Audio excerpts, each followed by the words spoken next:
सजा दो घर को गुलशन सा,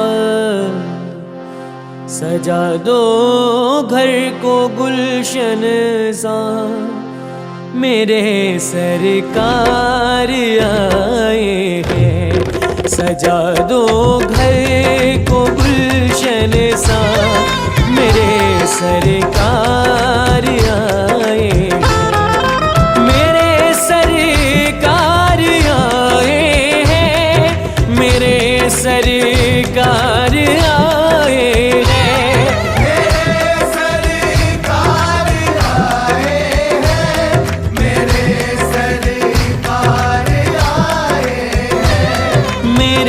सरकार आए लगे कुटिया भी दुल्हन सी, लगे कुटिया भी दुल्हन सी, मेरे सरकार आए हैं। सजा दो घर को गुलशन सा, मेरे सरकार आए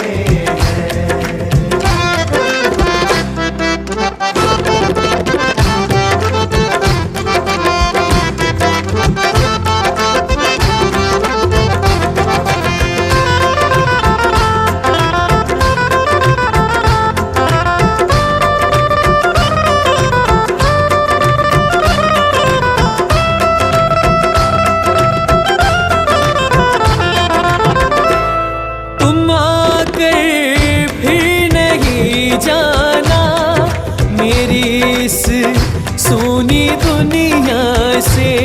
तुम आकर फिर नहीं जाना मेरी इस सोनी दुनिया से।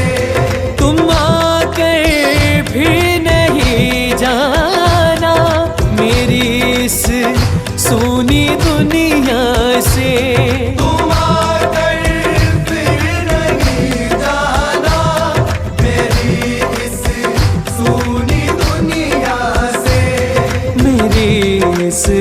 सोनी दुनिया से कहूँ हरदम यही सबसे, कहूँ हरदम यही सबसे, मेरे सरकार आए हैं।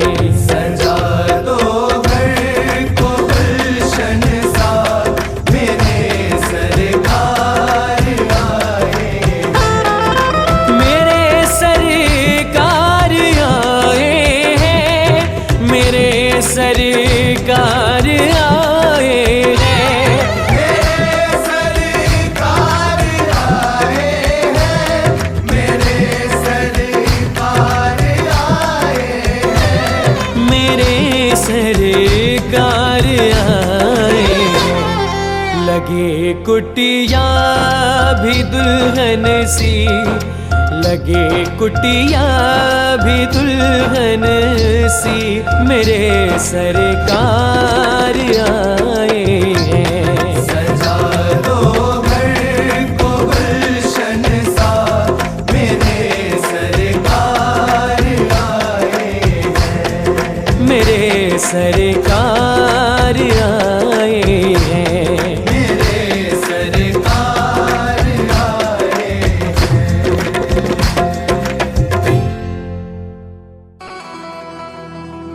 राधा साध्यं साधनं यस्य राधा, मंत्रो राधा मंत्रदात्री च राधा। सर्वं राधा जीवनं यस्य राधा, राधा राधा वाचिकिं तस्य शेषम्।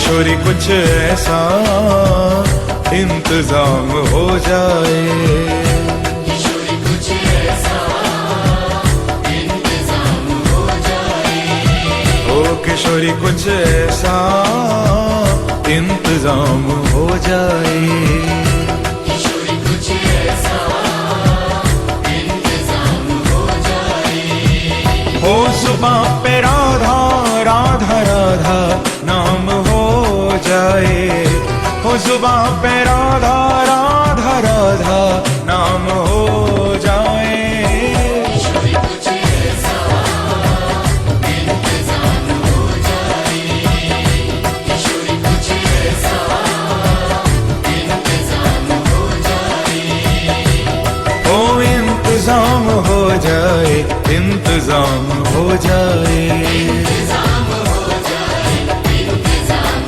हो जाए, ओ राधा नाम हो जाए, राधा नाम हो जाए, राधा नाम हो जाए, राधा नाम हो जाए, किशोरी कुछ ऐसा इंतजाम हो जाए, किशोरी कुछ ऐसा इंतजाम हो जाए, हो जुबां पे राधा राधा राधा नाम हो जाए, हो जुबां पे राधा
एक साल हो चुका है और उन्हीं के कृपा से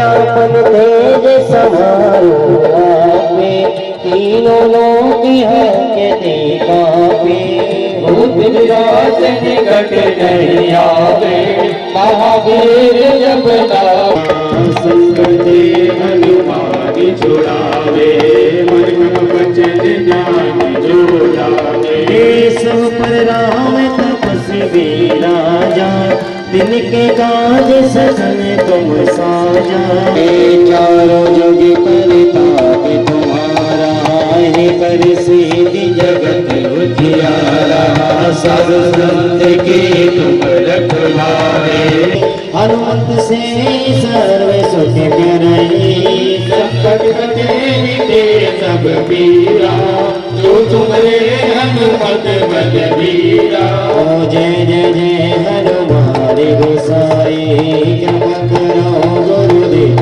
की राई जो स्वागतम गुरुवर शरणागतम गुरुवर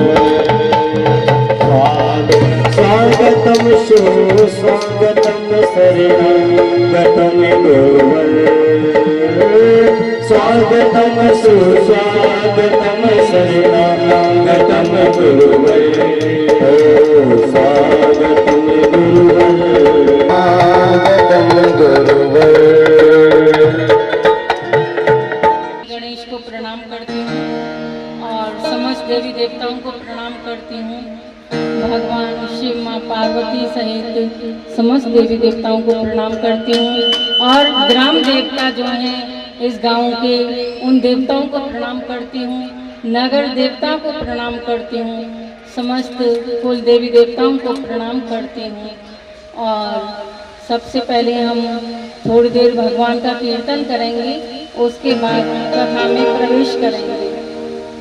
ओम नमः शिवाय, ओम नमः शिवाय, हरे हरे बोले नमः शिवाय। ओम नमः शिवाय, ओम नमः शिवाय, हरे हरे बोले नमः शिवाय। नमः शिवाय, हरे हरे बोले नमः शिवाय, बोले नमः शिवाय। ओम नमः शिवाय, ओम नमः शिवाय, हरे हरे बोले नमः शिवाय। ओम नमः शिवाय। शिवाय ओम नमः शिवाय हरे हरे भोले नमः शिवाय ओम नमः शिवाय हरे हरे भोले नमः शिवाय ओम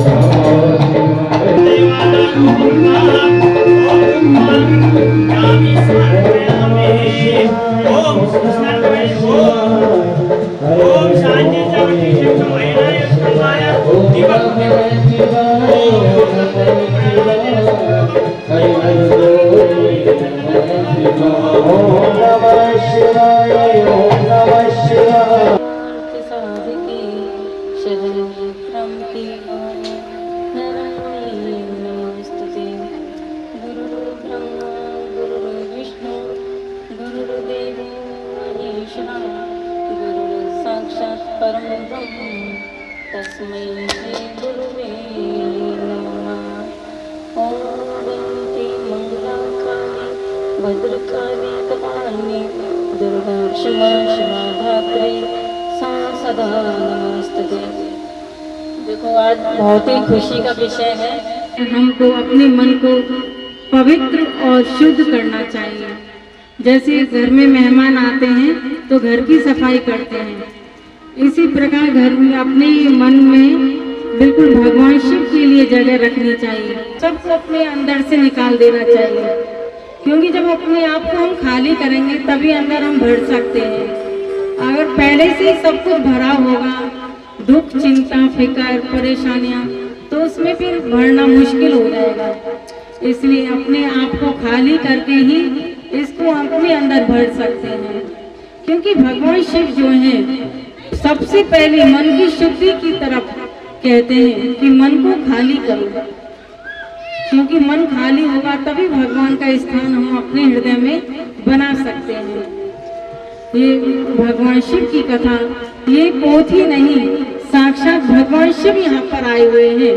इसको पोथी में नहीं समझना, क्योंकि भगवान शिव ही इसके अंदर प्रवेश करे थे, शिव पुराण के अंदर। और इसलिए यहाँ बहुत सौभाग्य की बात है सृष्टि कॉलोनी वालों के लिए कि यहाँ साक्षात भगवान शिव आए हुए हैं। और भगवान शिव की कृपा, यहाँ जरूर भगवान शिव के भक्त बैठे हुए हैं। तो बस ऐसे ही चल रहा था। अभी शुरुआत करते त्रिदिवसीय से, आगे जैसे बाबा की कृपा हुई। और आज संयोग से बहुत ही अच्छा दिन भी है। आज अमावस्या है। ये अमावस्या तिथि जो होती है पितरों की होती है। कलेश परेशानी लगी रहती है, धन का भी बहुत नुकसान होता रहता है, बीमारी में धन व्यय होना, किसी भी कोई ना कोई कारण लगा रहता है। अमावस्या भी है। बड़की माताओं ने पूजा की होगी आज बड़की वृक्ष की।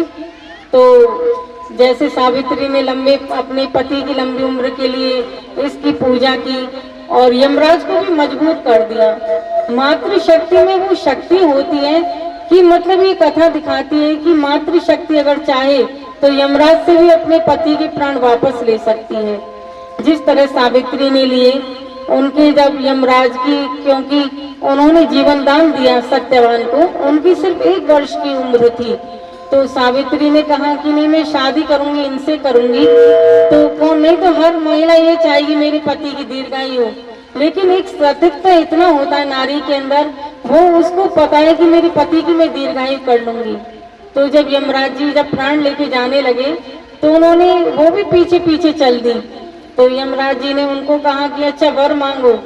तो पहले वर में उन्होंने मांगा कि मेरी सास ससुर की आंखें आ जाएं, क्योंकि सास ससुर अंधे थे। फिर वो पीछे पीछे जाते हैं तो फिर कहते हैं अब क्या चाहिए देवी? कहती मेरी जो सास ससुर का राज्य चला गया था वह मुझे वापस मिल जाए। तो वापस राज्य भी दे दिया। फिर वो आगे आगे जाती हैं, कहते अब क्या चाहिए तुमको? कहती है कि मैं पुत्रवती हूँ। तो कहते हैं तथास्तु। तो अब तो फिर पीछे पीछे आते हैं तो कहते हैं अब देवी क्यों आ रही हो? बोले प्रभु आप मेरे पति को तो लिए जा रहे हैं तो मैं पुत्रवती कैसे होंगी? तो यमराज को भी विवश होना पड़ा और उनके पति के प्राण लौटा देती हैं। तो ये महाभारत की ये नारी शक्ति है कि जो अपने पति के प्राणों को भी वापस ला सकती है। और आज संयोग इतना अच्छा है कि आज शनिदेव की भी जयंती है। इसी दिन भगवान श्री कृष्ण की कृपा से भगवान शनिदेव का जन्म हुआ था। शनिदेव जैसे आकाश में सूर्य मंडल में जो सूर्य देव हैं, इन्हीं के पुत्र शनिदेव हैं। और जीवन में अगर शनिदेव की कृपा प्राप्त हो जाती है तो हमको सुख समृद्धि और बहुत अच्छे से रहते हैं। राहु केतु की ग्रह भी हमारे अनुकूल हो जाती है। शनिदेव को अगर हम प्रसन्न करते हैं तो राहु केतु की ग्रह भी हमारे अनुकूल हो जाती है। और आज शनि जयंती है तो आज शनिदेव की भी जन्म दिवस की बहुत बहुत शुभकामनाएं। देखो, सूर्य की पुत्री जो थी, सूर्य की जो पत्नी संज्ञा थी, उन्होंने सूर्य की तेज को वो सहन नहीं कर पाई और उन्होंने अपनी एक छाया के रूप में एक सूर्यदेव, तो भगवान शिव की कठोर तपस्या करने से फिर सूर्यदेव का जो कोढ़ हो गया था वो ठीक हो जाता है। इसलिए शनिदेव और सूर्यदेव पिता पुत्र हैं, लेकिन बनती कम है क्योंकि उनकी माता के लिए गलत वचन बोल दिए थे, तो इसलिए। लेकिन कुंडली में हमारे ज्योतिष में भी बहुत 9 ग्रह में शनि का एक प्रमुख स्थान है, क्योंकि अगर शनिदेव की कृपा होती है तो हर क्षेत्र में सफलता मिलती है और धन भी हमारे पास बढ़ता रहता है और हमारे जीवन में आ रही हुई बाधाएं दूर होती हैं। इसलिए शनिदेव का भी हमारे जीवन में प्रमुख स्थान है। और भोले बाबा तो हमारे, और भगवान शिव जो हैं, शनिदेव जो है भगवान शिव को अपना आराध्य देव मानते हैं। और कथा में अब आगे प्रवेश करते हैं, क्योंकि कहने को तो समझाने को बहुत सारी कथाएं बहुत सारी हैं, लेकिन आज मैं चाहती हूँ जैसे पितृ अमावस्या है तो पितरों की कथा सुनाना चाहती हूँ ताकि आप सभी का कल्याण हो। कथा तो अभी हम डुबकी लगाएंगे गंगा जी में तो बहुत गहन जाते जाएंगे, बहुत कथाएं, अभी इसी में टाइम लग जाएगा, लेकिन समय को देखते हुए मैं जल्दी जल्दी अब कथा में आगे प्रवेश करती हूँ। देखो, देवराज नाम के किरात नगर में देवराज नाम के एक ब्राह्मण थे। अब वो ब्राह्मण तो जरूर थे लेकिन दरिद्र थे, दुर्बल थे। दरिद्र का मतलब उनको वेदों का ज्ञान नहीं था और एक ब्राह्मण को चाहिए उसको मतलब अच्छे से पूजा पाठ ये सब आना चाहिए, लेकिन जो देवराज थे वह उनको जरा भी नॉलेज नहीं थी, मतलब वो धर्म से विमुख चलते थे और जो भी लोग धर्म करते थे उनको वो गाली देते थे, कुएं में डाल देते थे, बहुत मतलब अत्याचार करते थे। जो धार्मिक लोग होते थे उनको सताते थे।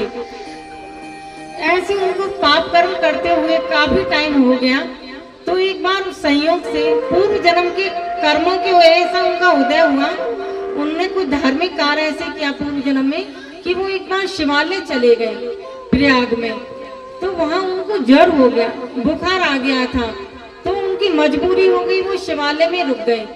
तो एक ब्राह्मण देवता कथा कह रहे थे, उन्होंने उस कथा का सेवन किया, कथा सुनी, तो देवराज को मतलब स्वर्ग की प्राप्ति हुई। पहले तो उनको यमदूत आए लेने के लिए, बड़े बड़े पाशे लेके और कठोर दंड देने के लिए, तो तभी शिव जी के दूत आ गए।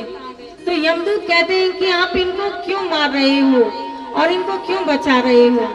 तो शिव के दूत कहते हैं कि इन्होंने भले ही जीवन भर पाप किए हैं, लेकिन लास्ट में अंत में इन्होंने भगवान शिव का कथा सुनी है, और भोले बाबा की कथा सुनने से कोई नरक में जा ही नहीं सकता। भले ही एक दिन की कथा सुनो, एक पल की कथा भी हमें मुक्ति की तरफ ले जाती है। एक घड़ी आदि में पुण्य आग, तुलसी संगत साधु की मिटे कोट अपराध। भगवान शिव की एक पल की कथा हमें मोक्ष दिलाती है, सुख समृद्धि देती है, सब कुछ देती है, बस श्रद्धा और विश्वास होना चाहिए। इस तरह से ये कथा भगवान शिव की हमें पितरों से मतलब आशीर्वाद के लिए कही जाती है कि देवराज नाम का जो ब्राह्मण था, कितना भी वो दुष्कर्म किए, लेकिन बाद में शिव कथा सुनने मात्र से उसको मोक्ष की प्राप्ति हुई। अब तो शौनक जी प्रश्न करते हैं सूत जी महाराज से कि महाराज अभी कथा आगे सुननी है कि किस तरह से क्या भगवान ने किसी और पापी का भी उद्धार किया। ये शुभ प्राण आप सबने सुनी होंगी, जानती होंगी ये कथा है। तो सूत जी महाराज शौनक जी से कहते हैं कि हाँ, भगवान शिव की कथा से तो बड़े बड़े पापियों का उद्धार हो जाता है। एक बिंदुक नाम का ब्राह्मण था, वह भी बहुत दुराचारी था, बहुत पाप कर्म करता था और अपनी धर्मात्मा पत्नी का भी उसने परित्याग कर दिया था, क्योंकि 7:30 भी 7:15 हो गए, तो अभी आरती वगैरह होगी, फिर ये कथा कल कंटिन्यू करेंगे। समाया है मेरा भोला नगर में आया है, मेरा भोला नगर में आया है, मेरा भोला नगर में आया है, भोला नगर में आया है। हरिओम में ओम भोला नगर में आया है। भोलेनाथ आए जरा ऐसे तालियों के साथ, जय हो। ओम में ओम समाया है, मेरा भोला नगर में आया है। हरि ओम में ओम समाया है, मेरा भोला नगर में आया है। जय हो। हरि बोल।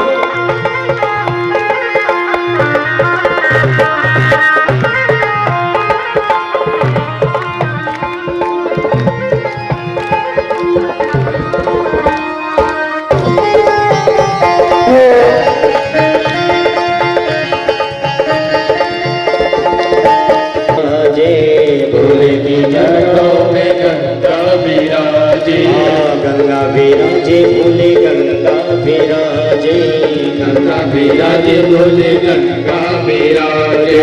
गाँव में रंग समाया है, मेरा भोला नगर में आया है। गंगों में ओम समाया है, मेरा भोला नगर में आया है। जय हो।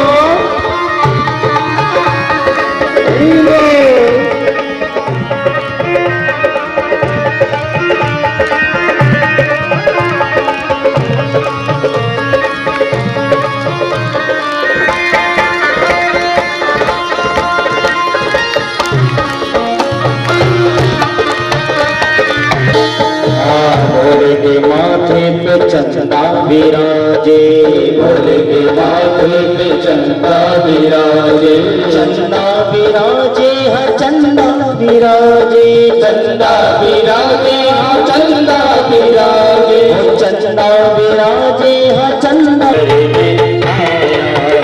हरि ओम में ओम समाया है, मेरा भोला नगर में आया है।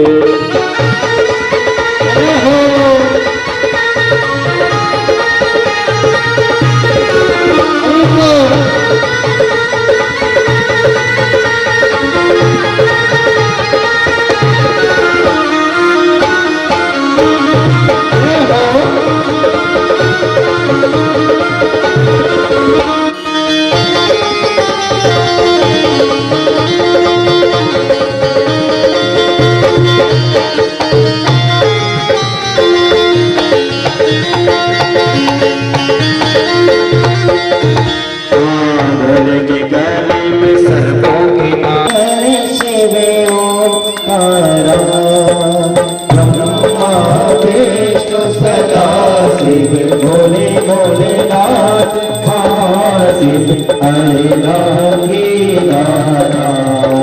हरे हरे महादेव कानन चतुरानन पंचानन राजे, भोले पंचानन राजे। हंसासन गरुड़ासन सन गरुड़ासन वृषवाहन साजे, हरे हरे हरे महादेव। रोज चार चतुर दस बुध अति सोहे, बोले 10 बुध अति सोहे। तीनों रूप निरखता रूप निरखता, त्रिभुवन जन मोहे। ओम हरि हरि हरि महादेव। अच्छी माला बनमाला रुडमाला रारी, बोले रुडमाला रारी। चंदन मग मद सोहे, चंदन मग जगमग सोए भोले शुभकारी ओम हरे हरे हरे महादेव श्वेतांबर पीतांबर पीतांबर अंगे भोले बाबा बड़े अंगे सनकादिक गरुड़ादिक सनकादिक गरुड़ादिक भूतादिक संगे ओम हरे हरे हरे महादेव करते मातिक मंगल चकित सुंदरता बोले चकित सुंदरता जग करता जग भरता सुख करता दुख हरता जग पालन करता ओम हरे हरे हरे महादेव ब्रह्मा विष्णु सदा शिव जानते अविवेका बोले जानते अविवेका प्रणवाक्षर के माते ओमाक्षर के माते ये तीनों का ओम हरे हरे हरे महादेव काशी में विश्वनाथ विराजे नंदी ब्रह्मचारी बोले नंदी ब्रह्मचारी देवते भोगे नारायण देवते दर्शन पावते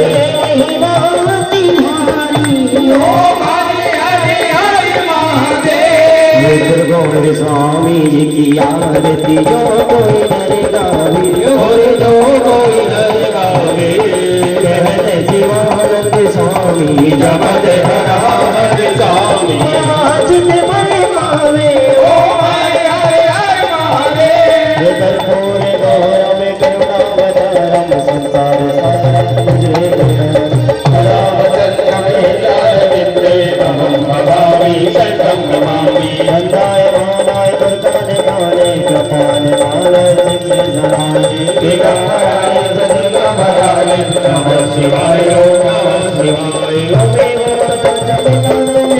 तमेव तुझ सदा तमेव तमेव विद्या करुणं तमेव तमेव सर्वं तमेव देवं गुरुरि ब्रह्मा गुरुरि विष्णु गुरुर्देव महेश्वर गुरुरि साक्षात् परब्रह्म तस्मै श्री गुरुवे नमः हरे राम राम राम हरे हरे कृष्ण कृष्ण कृष्ण हरे हरे राम राम हरे हरे कृष्ण कृष्ण हरे हरे लेके जाना रे हरि का नाम थोड़ा थोड़ा लेके जाना रे हरि का नाम थोड़ा थोड़ा लेके जाना रे भोले का नाम थोड़ा थोड़ा लेके जाना रे भोले का नाम थोड़ा थोड़ा लेके जाना जाना जाना जाना जाना जाना जाना लेके जाना रे भोले का नाम थोड़ा थोड़ा लेके जाना रे भोले का नाम थोड़ा थोड़ा लेके जाना रे भोले का नाम थोड़ा थोड़ा लेके जाना रे भोले का नाम थोड़ा थोड़ा ओम नमः शिवाय ओम नमः शिवाय ओम नमः शिवाय ओम नमः शिवाय ओम नमः शिवाय ओम नमः शिवाय ओम नमः शिवाय ओम नमः शिवाय ओम नमः शिवाय ओम नमः शिवाय ओम नमः शिवाय ओम नमः शिवाय ओम नमः शिवाय ओम नमः शिवाय ओम नमः शिवाय ओम नमः शिवाय गणाम्बिकाय च विद्महे सर्वसिद्ध्यै च धीमहि तन्नो गौरी प्रचोदयात् हरि ओम तत्पुरुषाय विद्महे प्रचोदयात् नाना सुगंधि पुष्पाणि यथा कालोद्भवानि च पुष्पांजलि मया दत्ता प्राणान परमेश्वर अमित सुरभुजी सबके बरो बंडा प्रभुजी सबके बरो बंडा मंत्र पुष्पांजलि समर्पयामि। धर्म की आवाज नहीं आई, आवाज अच्छे से लगाइए। धर्म की गोविंद की नमः पार्वती पते हर हर महादेव। चरणे मने बोल मत सुस्वागतम गुरु सुस्वागतम सुस्वागतम गुरुवर स्वागतम सुस्वागतम